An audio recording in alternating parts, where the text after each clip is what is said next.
अस्सलामुअलैकुम, वेलकम है आप सभी का इस नई वीडियो में। तो आज का ये वीडियो आप सभी के लिए काफ़ी ज़्यादा इंपॉर्टेंट रहने वाला है, क्योंकि जेके बोपी के जितने भी एस्पिरेंट्स हैं, चाहे बीएससी नर्सिंग, पैरामेडिकल और टेक्नोलॉजी कोर्सेज़ के एस्पिरेंट्स हों या नीट यूजी जो आयुष बीपीटी कोर्सेज़ का वेट कर रहे हैं, और उसके अलावा जो जीएनएम एएनएम के एस्पिरेंट्स हैं, साथ में हमारे बी फार्मा डी फार्मा के जितने भी कैंडिडेट्स हैं, सभी के लिए ये वीडियो रहेगा। इस वीडियो में मैं आपके सारे डाउट्स क्लियर करूँगा, लाइक सिलेक्शन लिस्ट और पेंडिंग काउंसलिंग्स के बारे में। सब कुछ जानने के लिए ये वीडियो एंड तक देख लेना, क्योंकि इस वीडियो में आपको सारे अपडेट्स एक ही वीडियो में मिलेंगे। साथ में अगर आप हमारा वीडियो पहली बार देख रहे हैं तो सब्सक्राइब करके टेलीग्राम और व्हाट्सएप ग्रुप ज्वाइन कर लेना, लिंक डिस्क्रिप्शन में आपको मिल जाएगी। तो चलिए वीडियो को शुरू कर लेते, तो देख लेते हैं यहाँ पे जेके बोपी के इन सभी अपडेट्स के बारे में। तो सबसे पहले हम बात करेंगे आयुष बीपीटी कोर्सेज की। देखो, आप सभी जानते हैं कि नीट यूजी एमबीबीएस बीडीएस का राउंड 1 काउंसलिंग का कंप्लीट हुआ, राउंड 2 भी यहाँ पे स्टार्ट हो चुका है। अब बहुत सारे बच्चे वेट कर रहे हैं कि आयुष बीपीटी कोर्सेज की जो काउंसलिंग है वो जम्मू कश्मीर में कैसे होती है, कब तक होती है, तो उसके बारे में आपके साथ में थोड़ी सी बात करने की कोशिश करूँगा। देखो, आयुष बीपीटी कोर्सेज की अगर मैं बात करूँ, आयुष में हमारा बीएमएस, बीयूएमएस, बीएचएमएस वगैरह आता है। बीपीटी में हमारा फिजियोथेरेपी आता है, जो बीएससी नर्सिंग के एग्जाम के थ्रू भी फिल होती हैं कुछ सीट्स, और कुछ सीट्स यहाँ पे नीट यूजी के स्कोर के बेस पे भी फिल होती हैं।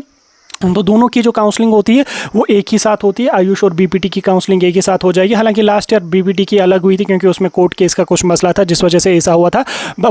वरना जो आयुष और बीपीटी की एक ही काउंसलिंग यहाँ पे होती है। देखो, अभी फिलहाल बीएससी की नीट एमबीबीएस बीडीएस का अभी दूसरा राउंड 1-2 दिन में कंप्लीट हो जाएगा, 14 को खत्म हो जाएगा। उसका सिलेक्शन लिस्ट आते ही थर्ड राउंड काउंसलिंग का होगा, जिसमें नई सीटें जो ऐड हुई हैं उनको फिल किया जाएगा। और वो काउंसलिंग राउंड खत्म होते ही आपका आयुष बीपीटी कोर्सेज का जो काउंसलिंग का शेड्यूल है वो आ जाएगा। यानी कि जो ही एमबीबीएस बीडीएस की काउंसलिंग खत्म हो जाएगी, तीसरा राउंड जो ही खत्म हो जाएगा, तो आपका जो काउंसलिंग का शेड्यूल है वो आउट हो जाएगा। उसके बाद जिन बच्चों ने ऑलरेडी पीएमएल के लिए रजिस्ट्रेशन करी है, उन बच्चों को सिंपली चॉइस फिलिंग करनी पड़ेगी, 1500 फी पे करना पड़ेगा।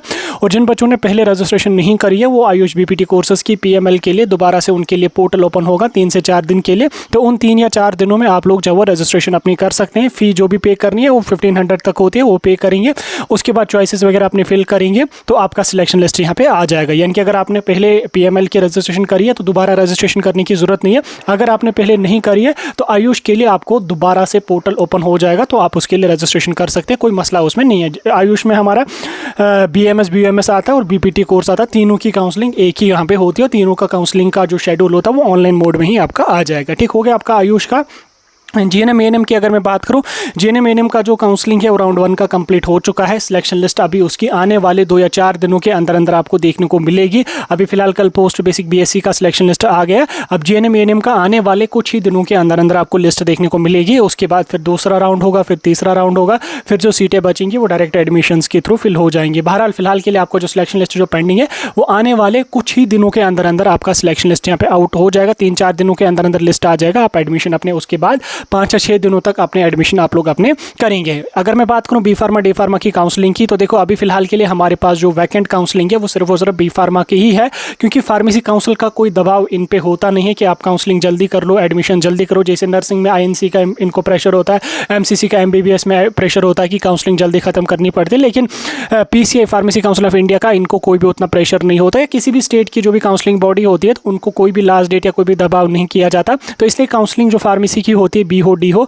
उनका ये थोड़ा सा डिले कर ही लेते हैं। फिलहाल के लिए अभी 14 तारीख को हमारा नीट का सेकंड राउंड खत्म हो जाएगा। उसके बाद नेक्स्ट जो काउंसलिंग होगी आपकी, वो आपकी होगी फार्मेसी की, बी फार्मा डी फार्मा की। ठीक है, ऑनलाइन मोड में आपकी काउंसलिंग होगी। जितने भी बच्चों ने एग्जाम दिया है सभी के सभी बच्चों को काउंसलिंग के लिए बुलाया जाएगा। ऑनलाइन मोड में ही होगी, 1000 आपकी फी होगी। तो जो ही नोट्स आ जाएगा आपको इन्फॉर्म किया जाएगा। उसके बाद लास्ट पे अगर मैं बात करूँ बीएससी नर्सिंग की, तो बीएससी नर्सिंग का जो सिलेक्शन लिस्ट है वो भी आपको आने वाले कुछ ही दिनों, 4-5 दिनों के अंदर अंदर देखने को मिलेगा। ज़्यादा डिले नहीं होगा, क्योंकि अभी क्लासेस भी जो है वो काफ़ी जगहों पे स्टार्ट होने वाली हैं। तो आपका जो सिलेक्शन लिस्ट होगा विद इन 4 to 5 डेज़ आपका रिलीज़ किया जाएगा। 78 डेज़ आपको टाइम, 78 डेज़ तो नहीं दिए जाएंगे, यूजुअली 4 to 5 डेज़ आपको एडमिशन के लिए दिए जाएंगे। उसके बाद आपकी क्लासेस वगैरह चलेंगी। देन उसके बाद फिर भी जो सीटें वैकेंट रहेंगी वो फिर हमारा अक्टूबर में डायरेक्ट एडमिशन्स के थ्रू यहाँ पे फिल हो जाएंगे। लगभग सितंबर के लास्ट के दिनों में, अक्टूबर के पहले हफ्ते में आपके डायरेक्ट एडमिशन का जो प्रोसेस है वो यहाँ पे चल जाएगा। ठीक, बाकी कुछ ही दिनों के अंदर अंदर आपका जो सिलेक्शन लिस्ट है वो आ जाएगा। आपको पता चलेगा आपकी सीट अपग्रेड हुई है या नहीं हुई है। अपग्रेड हुई होगी तो पुरानी सीट कैंसिल हुई होगी, नहीं हुई होगी अपग्रेड तो पुरानी सीट आपको वापस दी जाएगी और आप उसमें कंटिन्यू कर लेंगे। बाकी जो ही वहाँ से अपडेट आ जाएगा आपको इन्फॉर्म किया जाएगा। फिलहाल के लिए एक ही वीडियो में मैंने आपके सारे डाउट्स क्लियर करे और सारे अपडेट्स आपको दे दी।